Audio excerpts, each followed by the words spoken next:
Depuis l'automne passé, l'association Viva dispose d'un nouveau local aux abords de la place des Ormeaux. Plus qu'une adresse, cet espace se veut un lieu d'échange et de rencontre au cœur de la cité.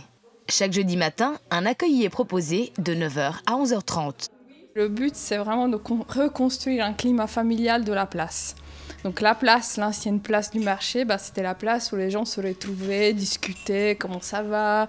Au fil des rencontres, de nombreuses activités ont pris forme. Ateliers de création, café tartine, mais aussi des jeux intergénérationnels une fois par mois.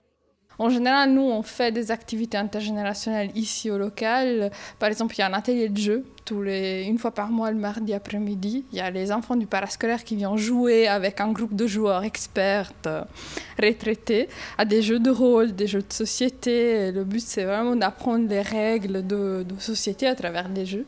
Et puis, il y a l'atelier de lecture. Le vendredi soir, aussi une fois tous les 2 semaines. Et là aussi, ça a commencé avec des enfants qui devaient réapprendre à prononcer correctement le français. Ils ont progressé dans le niveau de la lecture. Du coup, c'est devenu un atelier aussi où on lit du théâtre et bientôt, on va faire de la poésie.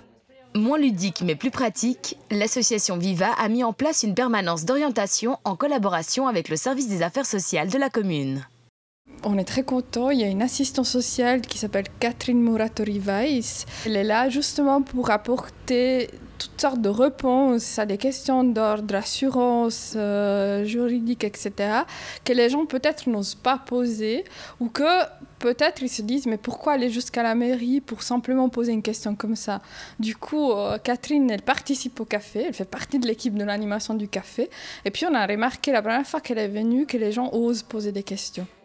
La prochaine séance est fixée au 25 avril, mais avant cette date, l'association Viva a déjà rendez-vous le samedi 20 avril pour le 50e anniversaire de l'école de Cérézole. Dès 10 h, ce sera tartine aux confitures maison à leur stand, mais pas seulement.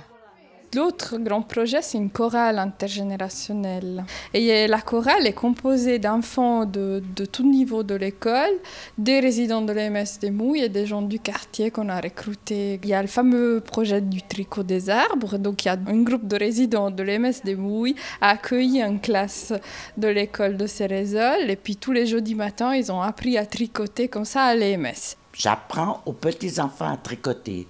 Parce qu'il faut quand même qu'ils sachent faire des tricots. Hein. Peut-être qu'un jour, il n'y aura plus des maillots faits à la machine. Ce sera la main.